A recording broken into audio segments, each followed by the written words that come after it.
Hello, good morning student. मैं आज आप लोग को हेजनबर्ग साहब का अनसर्टेनिटी प्रिंसिपल का statement as well as theoretical इसका क्या स्टेटमेंट था और इसका एज वेल एज एक्सपेरिमेंटल क्या एक्सपेरिमेंट है वो मैं बताने जा रहा हूं। पहला होता है कि हेजनबर्ग का जन्म कब हुआ, जिसका प्योरली नाम था वर्नर हेजनबर्ग। क्या नाम था?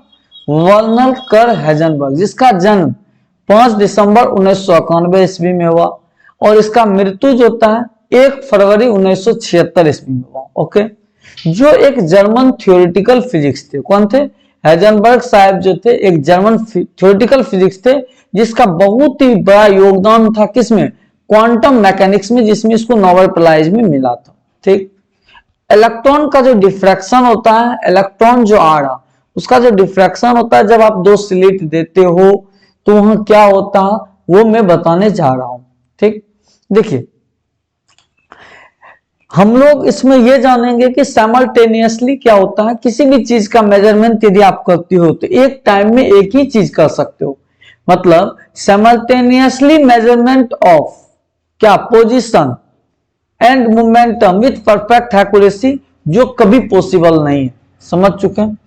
मतलब एक साथ यदि आप पोजीशन और मोमेंटम को क्या करते हो? मेजर करते हो, तो आप एक साथ नहीं कर सकते, ये पॉसिबल ही नहीं है। दूसरा, यदि आप किसी भी क्वांटम पार्टिकल का पोजीशन को डिटरमाइन करते हो, किसी भी क्वांटम पार्टिकल का यदि आप पोजीशन को डिटरमाइन करते हो, तो फिर आपको मोमेंटम में एरर आएगा। ये नेचुरल एरर होता है। यदि आप इफ वी मेजर क्या? पोजीशन, यदि आप पोजीशन को मेजर करते हो तो एरर आएगा किसमें? मोमेंटम में। किसमें आएगा? मोमेंटम में। ये कंफर्म। तो हेजनबर्ग साहब जो दिए थे मैथमेटिकली, इसका कुछ रिप्रेजेंटेशन दिए थे जिसको हम प्रूफ करेंगे। ठीक, हेजनबर्ग साहब का जो ये अनसर्टेनिटी प्रिंसिपल है, यह एक नेचुरल एरर है। किसके लिए? For measurement of quantum state. ठीक, चलिए उसके बाद चलिए होता क्या कि जैसे ये इलेक्ट्रॉन देख रहे हैं आप, ये क्या है? इलेक्ट्रॉन। इलेक्ट्रॉन ये एक स्लिट है। क्या है? स्लिट। ये एक स्लिट है। क्या है? स्लिट। तो स्लिट ए बी है, मानो ये स्लिट क्या है? ए है, ये बी है। इसका जो डिस्टेंस होता है डेल एक्स, हम लोग अपना केस में इसको डेल एक्स मानते हैं। तो जैसे कोई भी स्लिट, स्लिट क्या होता है? नुकीला होता है। मतलब एक आप पेपर ले लो, एक पीस ऑफ पेपर ले लो, यदि आप उस पर ब्लेड चला दोगे तो वो भी एक स्लिट की तरह काम करने लगेगा। ठीक ना? तो होता क्या कि जैसे आप ब्लेड जैसा जो मानिए पेपर, एक एग्जांपल ये कॉपी है, मैं दिखा रहा हूं, जस्ट वेट, जितना अच्छा से आपको समझा सके। ये मानो क्या है? कॉपी है, यहां एक ब्लेड दे देंगे तो हम लोग जो लाइट मारेंगे कोई भी, तो वो स्लिट की तरह काम करेगा। किसके तरह? स्लिट की तरह काम करेगा। मतलब एक इसमें स्लिट दिया, उसमें क्या? नुकीलापन है। नुकीलापन है तो क्या होता है? इलेक्ट्रॉन का डिफ्रैक्शन हो जाता है। जब इलेक्ट्रॉन का डिफ्रैक्शन होगा तो कुछ एंगल बनाएगा। क्या बनाएगा? कुछ एंगल से वो क्या होगा? डिफ्रैक्ट हो जाएगा, जिसको हम कहते हैं ये नैरो स्लिट है। क्या? Narrow slit. ये नैरो स्लिट है। इलेक्ट्रॉन का क्या होता है? जब कंसीडर, हम लोग आपको संक्षेप में इसको बता दे रहा हूं, जो आगे मैं बताऊंगा कि होता क्या है। Consider the beam of electron, हम लोग एक बीम ऑफ इलेक्ट्रॉन लेंगे जो इंसिडेंट करते हैं किधर से? Incident on a single narrow slit. किस पे? सिंगल नैरो स्लिट, जिसका ए बी का क्या value? A B is equal to क्या? Del X. A B is equal to क्या है? Del X. यहां ए बी क्या है? स्लिट विड्थ है। क्या है? Slit width. इसको हम क्या कहेंगे? Slit width. Slit width. समझ चुके हैं? तो होता क्या, जब पासिंग थ्रू स्लिट करता है तो डिफ्रैक्शन पैटर्न प्रोड्यूस करता है। किस पे? स्क्रीन पे। जिस स्क्रीन पर हम लोग देखेंगे, ये क्या है? स्क्रीन। ये वाला जो चीज है इसको स्क्रीन कहेंगे। कोई दिक्कत नहीं। देखिए ये एंगल थीटा बना रहा, कुछ डिफ्रैक्ट इधर भी हो जाएगा, ऐसा नहीं है कि नहीं होगा। इधर भी आया तो ये मानो थीटा 1 बनाया, ये थीटा 2 बनाया, टोटल जो बनाएगा डेल थीटा बना लेगा। कोई दिक्कत नहीं। चलिए हम लोग अब आगे चलते हैं इसका स्टेटमेंट पे। देखिए हम जो आपको समझाए पीछे में कि साइमल्टेनियसली जो आप मेजरमेंट करोगे, मैं ये बता चुका हूं आप लोग को पहले ही कि साइमल्टेनियसली मेजरमेंट ऑफ क्या? Position of position and momentum with perfect accuracy, जो पॉसिबल नहीं है। कोई दिक्कत, ये मैं बता चुका। यदि किसी भी क्वांटम पार्टिकल का आप पोजीशन मेजर करते हो, डिटरमाइन करते हो, किससे? With high accuracy. किससे? With high accuracy. With high accuracy तो आप उसका मोमेंटम डिटरमाइन नहीं कर सकते हो विथ परफेक्ट एक्यूरेसी। ये एक नेचुरल एरर है। क्या है? Natural error, not human error. समझ चुके हैं? जिसका जो मैथमेटिकल रिप्रेजेंटेशन होता है वो क्या होता है? मैथमेटिकल रिप्रेजेंटेशन जो होता है del X into del P X greater than क्या? Equal to H cross by 2। H cross को हम क्या लिख सकते हैं? एच बाय 2 पर। कोई दिक्कत नहीं, ये समझ चुके हैं। इसी तरह आपको लिखना। उसके बाद चलते हैं तो डेल, इसको क्या कहते हैं? Angular momentum. इसको क्या कहते हैं? Angular momentum.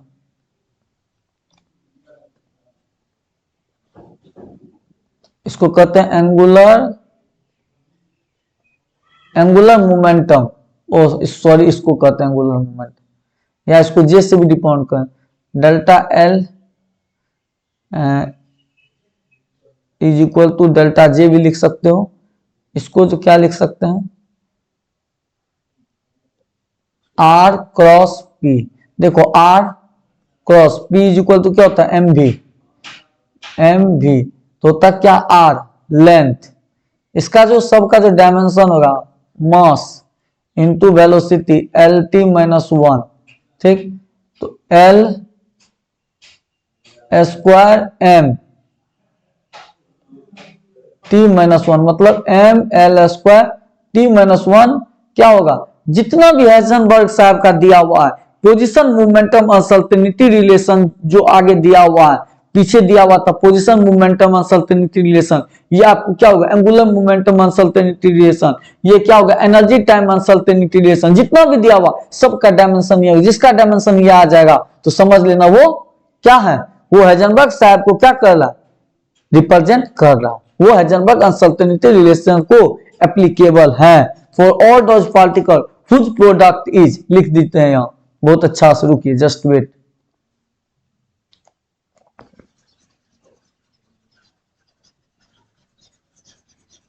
यहां लिखिए, जस्ट वेट। आप यहां लिख सकते हो दोज, क्या?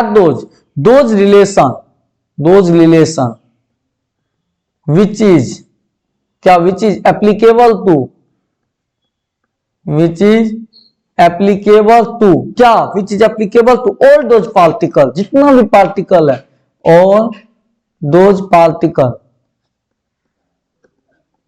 जिसका डायमेंशन है, मतलब या whose product is, product has क्या? डायमेंशन। जिसका प्रोडक्ट का डायमेंशन क्या हो? M L square T minus 1। देखिए आप एनर्जी टाइम का लीजिए, एनर्जी और टाइम का लीजिए, इसका भी डायमेंशन क्या हो जाएगा? सेम हो जाएगा। एनर्जी का डायमेंशन क्या होता है? रुकिए जस्ट वेट, एक हमको पेज लेने दीजिए, आप लोग को अच्छे तरीका से समझाऊंगा। देखिए यहां एनर्जी,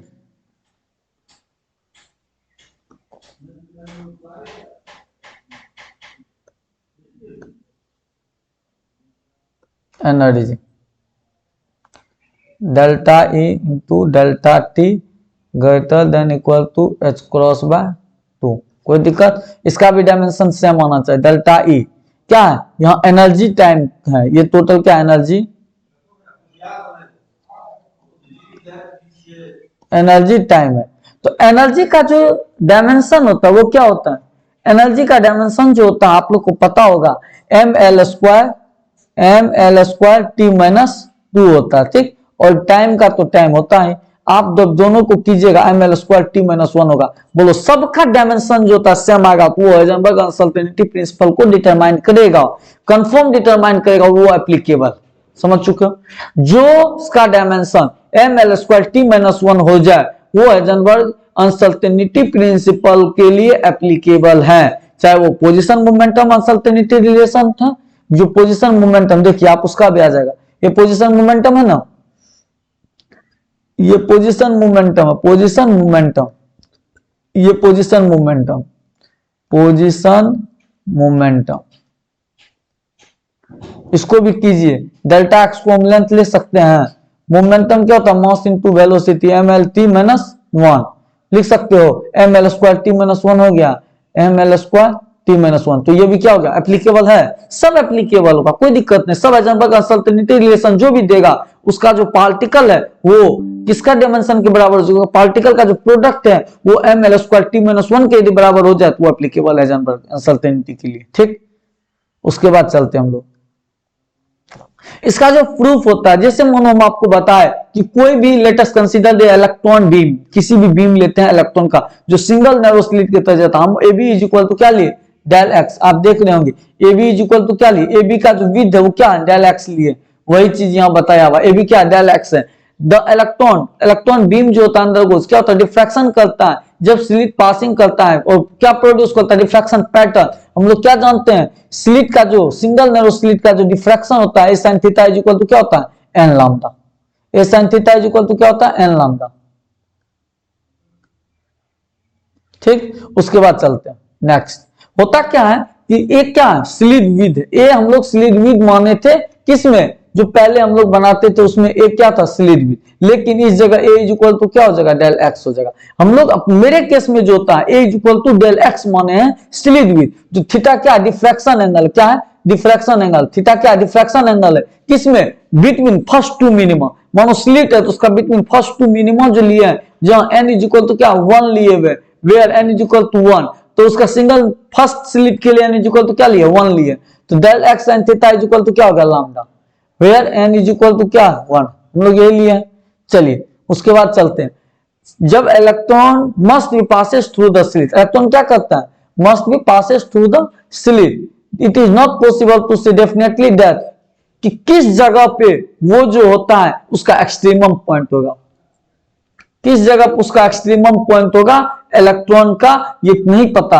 लेकिन हाइजेनबर्ग अनसर्टेनिटी डिटरमाइन करता है किसका, इलेक्ट्रॉन का पोजीशन, जिसमें del x is equal to क्या होगा, लैम्डा बाय साइन थीटा। कोई दिक्कत, चलो उसके बाद चलते हैं। इनिशियली ये देखा गया कि जब इलेक्ट्रॉन पास करता है किसमें, मूविंग करता है किस एक्सिस में, एक्स एक्सिस में, तो वाई कंपोनेंट में जो होता है मोमेंटम जो होता है अलोंग वाई कंपोनेंट या वाई एक्सिस में नहीं होता।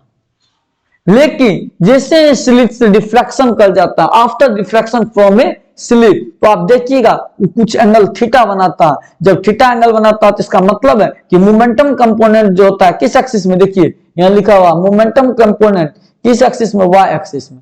मोमेंटम कंपोनेंट वाई एक्सिस में जब डिफ्रैक्शन कर जाता है, after diffraction momentum component along Y axis, it that is between p sin theta and minus p sin theta.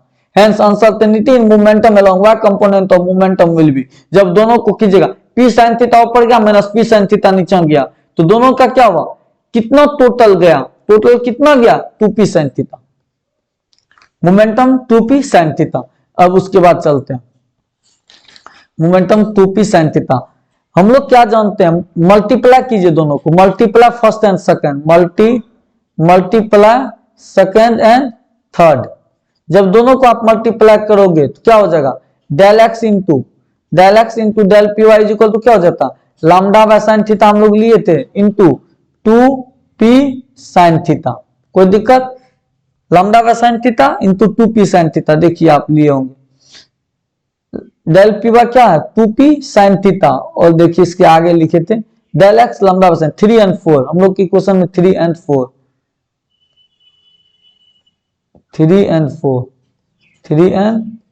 जब लियो तो del x lambda by sine theta into 2p sine theta, ये वाला कैंसिल हुआ, तो del x into del P Y is equal to क्या होगा 2p lambda.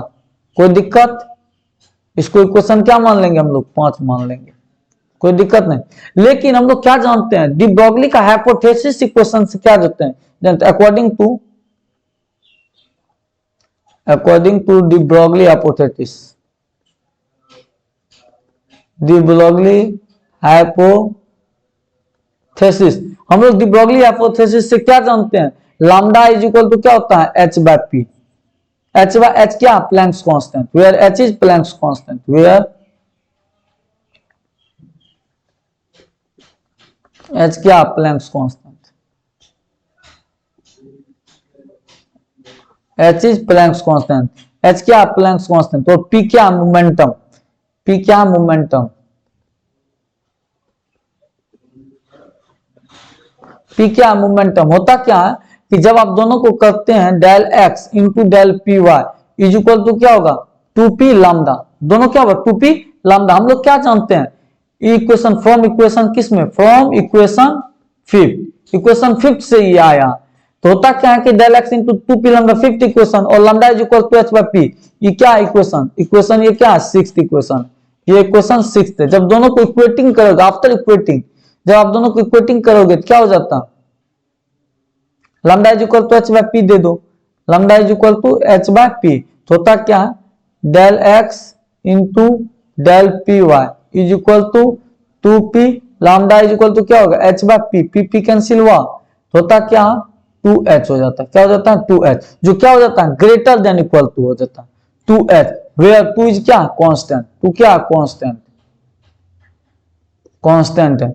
जब आफ्टर डिफ्रैक्शन हो जाता है तो del x into del P y लिख सकते हो, del x into del P Y is equal to approximately किसके बराबर हो जाता है एच के बराबर, क्या हो जाता है एच के बराबर। तो इसी को हम क्या लिख सकते हैं,